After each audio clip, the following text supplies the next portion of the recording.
नमस्ते, good evening दोस्तों, स्वागत है आपका द स्टडी इन विलेज में। तो ये पिछली क्लास हमने नागरिकता के बारे में बातचीत कर ली थी। आज हम मौलिक कर्तव्य यानी कि फंडामेंटल राइट्स के बारे में बात करेंगे। थोड़ा बीच में क्लास आने में लेट हो गया, आज से आपकी क्लास रेगुलर रहेगी। तो चलिए शुरुआत करते हैं। पहले इसके हम चीज़ें जान लेते हैं कि मौलिक अधिकार है क्या, इसकी उत्पत्ति कैसे हुई। तो इसके बारे में पहले हम जान लेते हैं मौलिक अधिकार क्या चीज़ होता है, यानी कि फंडामेंटल राइट्स क्या होता है। कि अगर कोई व्यक्ति को, किसी व्यक्ति को उसके व्यक्ति होने के कारण उसको जो कुछ अधिकार दिए जाते हैं उसको हम मौलिक अधिकार कहते हैं, यानी कि फंडामेंटल राइट्स कहते हैं। जैसे कि मान लीजिए कि कोई व्यक्ति जेल में है या फिर कोई व्यक्ति मतलब कहीं पे भी रह रहा है, लेकिन उसको आज़ादी नहीं है किसी प्रकार की, वो बस रह रहा है, यानी कि वो पशुओं की भांति जीवन व्यतीत कर रहा है। वो अपने मतलब अपनी मर्जी से कुछ नहीं कर सकता, किसी को कुछ बोल नहीं सकता। तो ये यहाँ पे मतलब कि उसको काफ़ी ज़्यादा मतलब सिर्फ खाने पीने रहना ही जीवन नहीं होता है, बहुत सारी चीज़ें उसको उससे छीन ली जाती हैं। तो आपको जो अधिकार आपके व्यक्ति होने की वजह से दिए जाते हैं उसी को हम मौलिक अधिकार कहते हैं। या पशुओं की भांति तो नहीं बोल सकते, लेकिन उससे बहुत सारे अधिकार, जिसको मौलिक अधिकार नहीं प्राप्त, उससे बहुत सारे अधिकार छीन लिए जाते हैं। अभी हम इसके बारे में बात करेंगे कि कौन कौन से अधिकार इसके अंतर्गत आते हैं। इसके पहले इसके हम इतिहास यानी कि इसके हिस्ट्री के बारे में जान लेते हैं कि कैसे मौलिक अधिकार अस्तित्व में कैसे आए।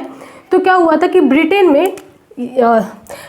एक व्यक्ति थे जिनका नाम था, जो वहाँ के महाराज थे, यहाँ के जो महाराज होते हैं, महाराज या महारानी जो भी होते हैं, तो यहाँ पे एक व्यक्ति थे जिनका नाम था जॉन, सम्राट जॉन। ये 1912 में एक अधिकार पत्र लाते हैं। ठीक है, ये 1912 में एक अधिकार पत्र लाते हैं जिसमें ये अपने यहाँ के नागरिकों को कुछ अधिकार देते हैं, कुछ विशेष अधिकार देते हैं। उसको हम मैग्ना कार्टा या बिल ऑफ राइट्स कहते हैं। ठीक है, आप ये याद रखिएगा, मैग्ना कार्टा। जहाँ पे ये 1912 में तो उसको मैग्ना कार्टा कहा गया, लेकिन उसके बाद अभी हम उसको यहाँ के मौलिक अधिकार को क्या कहते हैं, ब्रिटेन की, तो इसको कहते हैं बिल ऑफ राइट्स।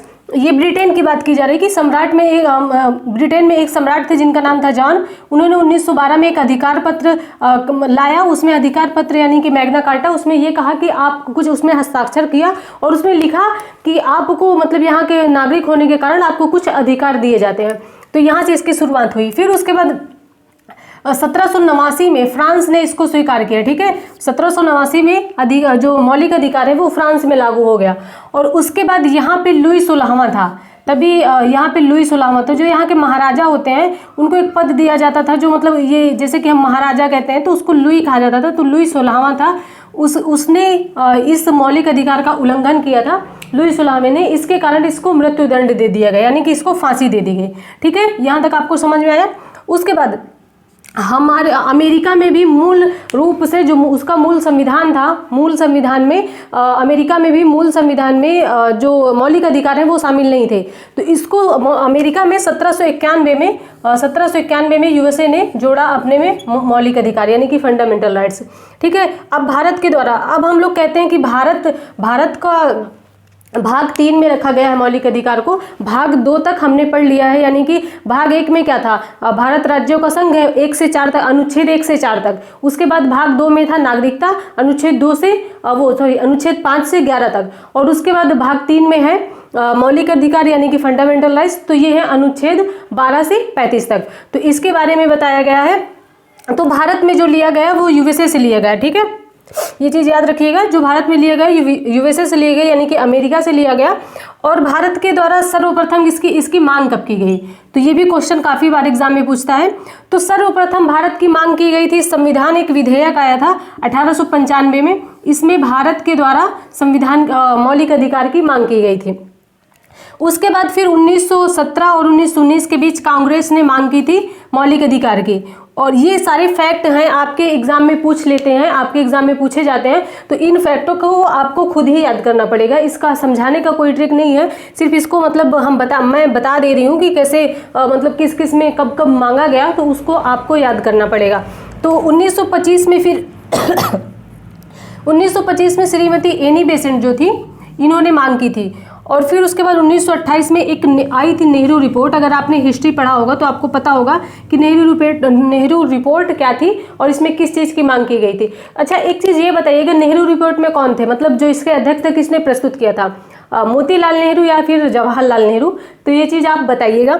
तो 1928 में नेहरू रिपोर्ट आई, उसमें ये देखिए, ये क्वेश्चन यूपीपीसीएस मेंस 2009 का क्वेश्चन है, इसमें पूछा गया था, ठीक है। तो 1928 में नेहरू रिपोर्ट में मांग की गई। फिर उसके बाद 1930 में कराची अधिवेशन एक हुआ था, उसमें मांग की गई थी मौलिक अधिकार की।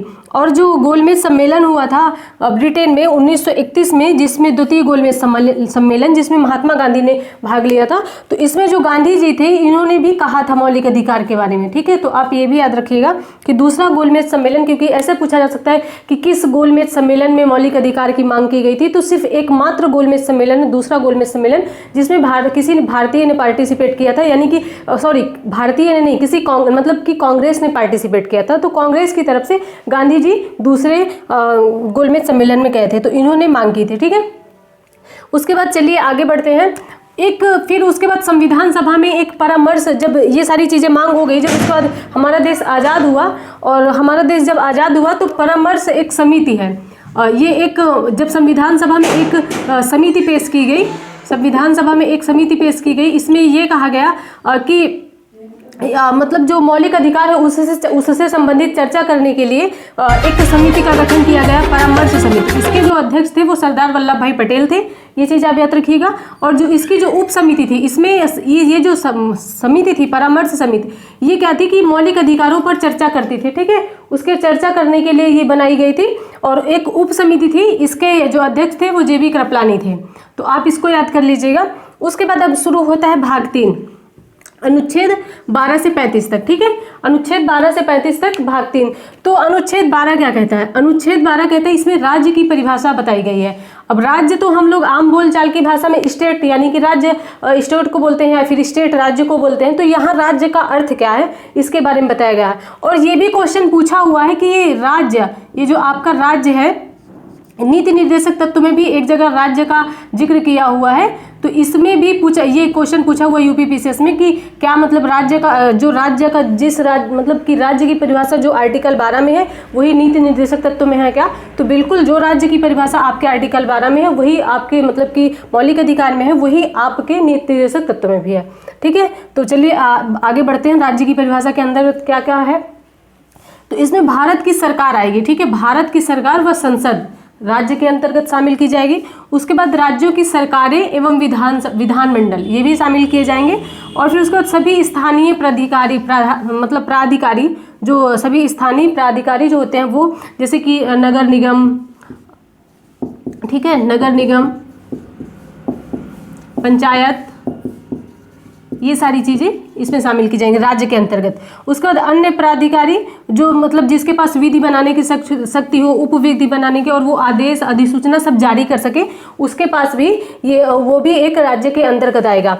तो इसमें कौन कौन सी चीज़ें राज्य के अंतर्गत आती हैं, जो फैक्ट जो मतलब इंपॉर्टेंट है उनके बारे में देख लेते हैं, क्योंकि एग्जाम में यहाँ से क्वेश्चन बनते हैं। आप ये समझिए, जो एक अथॉरिटी होती है, मतलब जो एक कंपनी, मान लीजिए कि एक कंपनी है, उसके पास अपने रूल और रेगुलेशन बनाने की शक्ति है, तो वो फिर वो एक राज्य की कैटेगरी में आएगी, ठीक है। तो इसमें है जीवन बीमा, LIC। ये देखिए, ये जो जीवन बीमा क्वेश्चन 1993 में यूपीपीसीएस में पूछा हुआ है। फिर उसके बाद तेल एवं प्राकृतिक गैस आयोग, ये भी है। उसके बाद कारखाना वित्त निगम, ये है। और विश्वविद्यालय, ये चीज़ आप याद रख लीजिएगा, विश्वविद्यालय भी आता है इसके अंतर्गत। ये 1993 में पूछा गया। राज्य के अंतर्गत कौन कौन सी चीज़ें आती हैं, ठीक है। उसके बाद भारत पेट्रोलियम निगम, ये MBPCS 2004 में पूछा गया, 4-5 में। और फिर उसके बाद है भारत कृषि अनुसंधान परिषद। फिर उसके बाद है भारतीय फर्म, ये है, ये 2000 में पूछा गया यूपीपीसीएस में। तो ये चीज़ें आपको समझ में आई होंगी। एक बार जल्दी से रिवीजन कर लेते हैं। सम्राट जान थे, उन्होंने 1912 में एक अधिकार पत्र दिया, अपने देश के जो नागरिक हैं उनको विशेष अधिकार दिया कि आपको इस देश के नागरिक होने के कारण आपको कुछ मतलब कुछ अधिकार दिए जाते हैं, ठीक है। फिर उसके बाद सन 1789 में फ्रांस ने अपने यहाँ मौलिक अधिकार लागू किया, जिसमें लुई सोलावा ने इसका विरोध किया था, इसका उल्लंघन किया था, तो उसको फांसी दे दी गई थी। उसके बाद 1791 में USA ने, देखिए ये इंपॉर्टेंट इसलिए हो जाता है क्योंकि हम लोग कहाँ से ये कहते हैं कि भारत का जो मौलिक अधिकार है वो USA से लिया गया है, यानी कि अमेरिका से लिया गया है। तो क्या ये पूछा जा सकता है कि क्या अमेरिका में मूल संविधान, जब उसका मूल मतलब जब उसका संविधान बना था तब से मूल अधिकार ऐड है? तो ऐसा नहीं है, बीच में उसने संशोधन करके 1791 में यूएसए यानी अमेरिका ने संशोधन करके अब अपने देश में, अपने संविधान में मूल अधिकारों को जगह दी थी। उसके बाद फिर 4 नंबर पर भारत के द्वारा सर्वप्रथम इसकी मांग कब की गई, तो संविधान विधेयक के द्वारा 1895 में सर्वप्रथम मांग की गई, ये चीज़ याद रखिएगा। उसके बाद 1917 और 1919 के बीच कांग्रेस द्वारा मांग की गई। 1925 में श्रीमती एनी बेसेंट के द्वारा और 1928 में नेहरू रिपोर्ट के द्वारा ये यूपीपीसीएस मेंस 2009 का क्वेश्चन पूछा है। पहले मेंस क्या होता था, यूपीपीसीएस का जो मेंस था वो ऑब्जेक्टिव ही होता था, लेकिन अब सब्जेक्टिव होता है। तो उसके बाद फिर 1930 में कराची अधिवेशन में मांग की गई। फिर 1931 में जो गोलमेज सम्मेलन हुआ था, गांधी जी ने जिसमें भाग लिया था, उसमें भी मांग की गई थी। और फिर उसके बाद जो संविधान सभा में एक परामर्श समिति बनाई गई उस पर मूल अधिकार पर चर्चा करने के लिए, तो उसके जो अध्यक्ष थे वो सरदार वल्लभ भाई पटेल थे और उप समिति से जेबी कृपलानी थे। तो भाग 3 में रखा गया है। भाग 3 में 12 से 35 तक अनुच्छेद आते हैं और अनुच्छेद 12 में राज्य की परिभाषा बताई गई। इसमें जो सरकार एवं संसद है ये आती है इसके अंतर्गत, और राज्यों की सरकार एवं विधानमंडल, सभी स्थानीय प्राधिकारी, अन्य प्राधिकारी, और मतलब इसमें स्थानीय प्राधिकारी जैसे नगर निगम पंचायत है, और इसमें अन्य प्राधिकारी का मतलब जिसके पास विधि, उपविधि, आदेश और अधिसूचना जारी करने की पावर हो सकती हो वो आएंगे। इसमें देखिए कंपनियां कौन कौन सी आती हैं, जीवन बीमा निगम, तेल एवं प्राकृतिक गैस आयोग और कारखाना वित्त नियम, विश्वविद्यालय, और फिर उसके बाद भारत पेट्रोलियम निगम, भारतीय कृषि अनुसंधान परिषद और भागीदार फर्म। ये सारी चीज़ें आपको बता दी गई हैं। चलिए आगे पढ़ते हैं आर्टिकल 13 से। अब अनुच्छेद 13 से हम लोग इसको पढ़ते हैं। अगर किसी को कोई डाउट इसमें रहे तो प्लीज़ कमेंट बॉक्स में ज़रूर बताएं कि आपके मतलब कुछ डाउट है। तो अगर और कुछ सजेस्ट करना हो तो फिर भी आप कमेंट बॉक्स में बता सकते हैं, ठीक है। तो चलिए शुरुआत करते हैं अनुच्छेद 13 के। अनुच्छेद 13, इसमें क्या है, अल्पीकरण। देखिए इसमें ये कहा गया है कि अगर, मतलब ये आर्टिकल में है कि अगर संसद कुछ ऐसे कानून बनाती है, या मतलब कुछ ऐसे कानून बनाती है कि वो जो संसद है कुछ ऐसे कानून बनाती है जो कि मौलिक अधिकारों का, वो कानून मौलिक अधिकारों का उल्लंघन करे, तो वह स्वतः निरस्त हो जाएगा, मतलब वो कानून लागू नहीं होगा अगर वो मौलिक अधिकार का उल्लंघन करेगा। यहाँ एक चीज़ आप समझिए, जैसे कि ये है आपका प्रेजेंट टाइम, ठीक है, और ये पास्ट है और ये फ्यूचर है। हाँ, तो अगर यहाँ पे तो मौलिक अधिकार लागू है, अगर कुछ पहले का कानून, ठीक है, वो लागू है, वर्तमान में चल रहा है, जो पहले बना हुआ कानून है वो वर्तमान में चल रहा है, लेकिन अगर ये मौलिक अधिकार का उल्लंघन करेगा ये कानून, तो इसको सुप्रीम कोर्ट या फिर हाई कोर्ट, जो भी न्यायालय है, वो समाप्त कर देगा। और ये फ्यूचर में जो कानून बनेगा, कभी भी फ्यूचर में जो कानून बनेगा, ठीक है, अगर ये फ्यूचर में कानून बना, उसके बाद ये इस कानून ने इसका उल्लंघन किया, मौलिक अधिकार का उल्लंघन किया, तो ये कानून भी समाप्त कर दिया जाएगा, इसमें ये कहा गया है, ठीक है। इसमें ये चीज़ें प्रेजेंट टाइम और पास्ट फ्यूचर, ये चीज़ आपको समझ में आ गई होगी कि अगर संसद के पास पावर है कानून बनाने की, लेकिन अगर कुछ वो ऐसे का जो फ्यूचर में कोई कानून है, ठीक है, अगर वो कानून मौलिक अधिकार का उल्लंघन करता है तो वो कानून हटा दिया जाएगा, और अगर फ्यूचर में कोई कानून बनता है वो भी मौलिक अधिकार का उल्लंघन करता है तो वो भी कानून मान्य नहीं होगा। आर्टिकल 13 अनुच्छेद 13 में ये कहा गया है, ठीक है। इसमें एक चीज़ थी, एक मतलब जो एक 3 तलाक वाला मुद्दा आया था, ठीक है, इसमें 3 तलाक का मुद्दा आया था। इसमें ये कहा गया था कि इसमें जो इन्होंने कहा था, इनका जो मुस्लिम लोग होते हैं, मुस्लिम लोग होते हैं उनके लिए एक अलग से कानून बनाया जाता है, तो उसमें कुछ तलाक से संबंधित प्रावधान थे। तो इसमें ये कहा गया था कि 3 तलाक, मतलब मुस्लिम लोगों ने कहा था 3 तलाक गलत नहीं माना जाएगा, क्योंकि ये हमारे लिए इसका कानून बना हुआ है। लेकिन इसमें आर्टिकल 13 में बताया हुआ है कि अगर आर्टिकल, मतलब अगर आज का कानून, अगर फ्यूचर, मतलब सॉरी, अगर पास्ट का कानून, मतलब कि जो पास्ट का कानून है वो मौलिक अधिकार का उल्लंघन करेगा तो वो कानून रद्द कर दिया जाएगा। अब इसमें देखिए मौलिक अधिकार का उल्लंघन हो रहा है, इसमें सारे अधिकार सबको, मतलब जो व्यक्ति को अधिकार दिए जाते हैं वो सबको समान दिए जाते हैं। जैसे कि अगर आप किसी को अगर आप किसी को बोल रहे हैं, कुछ भी बोल रहे हैं, आपके अभिव्यक्ति की आज़ादी है, आप उसे कुछ बोल रहे हैं, लेकिन उसकी भी तो आज़ादी है, वो सामने वाले की भी आज़ादी है कि वो शांत रहे, तो वो नहीं सुनना चाहता है। तो यहाँ पे ये है कि 3 तलाक में क्या होता था, महिलाओं को तलाक दे दिया जाता था, ठीक है। ये सिर्फ पुरुष कर सकते थे, जो मुस्लिम पुरुष थे, ये सिर्फ पुरुष कर सकते थे कि उनको कुछ मतलब कुछ भी 3 बार तलाक बोल दिया तो उनका तलाक हो जाता था। तो इसमें अब देखिए, पुरुषों को तो ये चीज़ पावर दे रहा है, ये जो कानून था इनका पुरुषों को तो पावर दे रहा है, लेकिन महिलाओं के मौलिक अधिकार का उल्लंघन हो रहा है। महिलाओं के वो भी तो एक व्यक्ति है, उनको भी मौलिक अधिकार मिला हो क्योंकि वो भारत के नागरिक हैं। तो इनके महिलाओं के जो अधिकारों का उल्लंघन हो रहा था, मौलिक अधिकारों को, तो सुप्रीम कोर्ट ने इस कानून को ही हटा दिया, ठीक है। तो आई होप आपको ये चीज़ें समझ में आई होंगी। तो चलिए आगे बढ़ते हैं। आर्टिकल मतलब मौलिक अधिकार कितने प्रकार के होते हैं इसके बारे में बात कर लेते हैं, ठीक है। जब संविधान में मौलिक अधिकार जोड़े गए थे, जब उसमें 7 मौलिक अधिकार थे, वर्तमान में आपके 6 मौलिक अधिकार हैं, ठीक है। तो उनके बारे में बात कर लेते हैं। पहले नंबर पर आता है आपका समानता का अधिकार। समानता का अधिकार, इसके अंतर्गत आता है अनुच्छेद 14, 15, 16, 17 और 18, ठीक है। उसके बाद 2 नंबर पे आता है आपका स्वतंत्रता का अधिकार। स्वतंत्रता का अधिकार, ठीक है। इसमें आपका आता है 19, 20, 21 और 22, ठीक है। उसके बाद तीसरे नंबर पर आता है आपका शोषण के विरुद्ध अधिकार। शोषण के विरुद्ध अधिकार,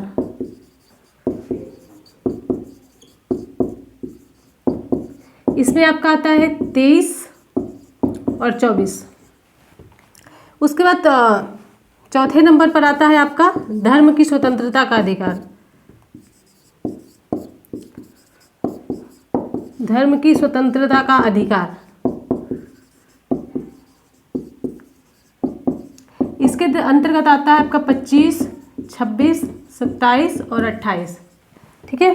उसके बाद 5वें नंबर पर आता है संस्कृति एवं शिक्षा संबंधी अधिकार।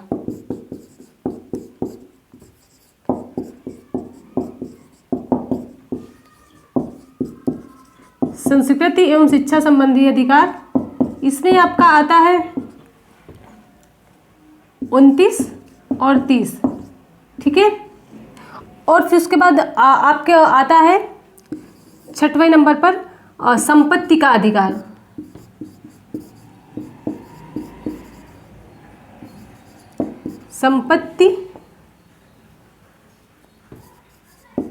संपत्ति का अधिकार, ठीक है। ये आपका आता है 31 के तहत। और फिर उसको बाद 7वां नंबर पर आता है आपका संवैधानिक उपचारों का अधिकार। सांविधिक उपचारों का अधिकार, उपचारों का अधिकार, ये आता है आपके अनुच्छेद 32 में, ठीक है।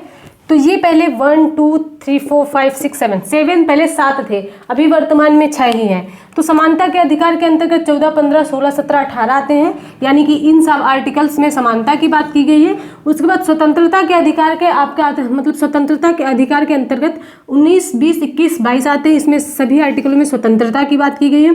शोषण के विरुद्ध अधिकार के अंतर्गत आपके आते हैं 23, 24 और धर्म की स्वतंत्रता के अधिकार के अंतर्गत 25, 26, 27, 28 आते हैं। संस्कृति एवं शिक्षा संबंधी इससे आते हैं 29 और 30। और फिर ये जो संपत्ति का अधिकार है ये वर्तमान में नहीं है, इसको खत्म कर दिया गया है। 44वें संविधान संशोधन हुआ था, 44वां संविधान संशोधन हुआ था, इसमें 1978 में इसके तहत संपत्ति के अधिकार को खत्म कर दिया गया है और आपके सांविधिक उपचारों का अधिकार आता है अनुच्छेद 32 में।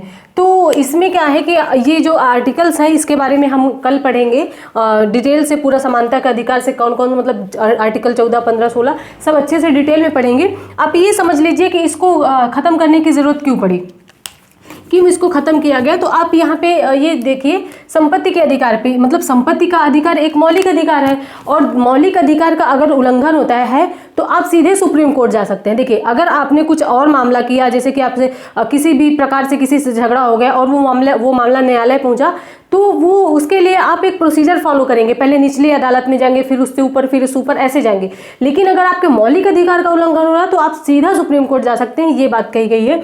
तो इसमें क्या हुआ था कि संपत्ति के अधिकार के अंतर्गत अगर लोगों की संपत्ति है तो उसका मौलिक अधिकार है और उससे सरकार छीन नहीं सकती है, क्योंकि उसके मौलिक अधिकार का उल्लंघन हो रहा। अगर उसके मौलिक अधिकार का उल्लंघन हो रहा तो सीधा सुप्रीम कोर्ट जाएगी और सुप्रीम कोर्ट ये डिसीजन दे देगा कि उसके मौलिक अधिकार का उल्लंघन हो रहा।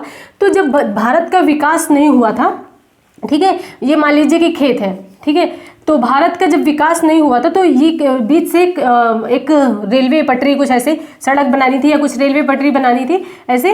तो यहाँ पे क्या हुआ कि ये लोग, इन्होंने तो अपने खेत से जगह दे दी कि हाँ चलिए हम दे रहे हैं, लेकिन मान लीजिए कि एक व्यक्ति है, इसने कहा कि मैं अपने खेत में जगह नहीं दूंगा क्योंकि ये मेरी संपत्ति है, आप इधर से घुमा के आप रेलवे लाइन ले जाइए। तो अच्छा ये बताइए, ये इसकी संपत्ति है, किसी भी मान लीजिए व्यक्ति ए है, इसकी संपत्ति है, तो क्या इसके मतलब अब ये इससे सरकार जबरदस्ती कर सकती है? नहीं कर सकती है, क्योंकि ये सरकार जबरदस्ती इसलिए नहीं कर सकती क्योंकि इसका मौलिक अधिकार है।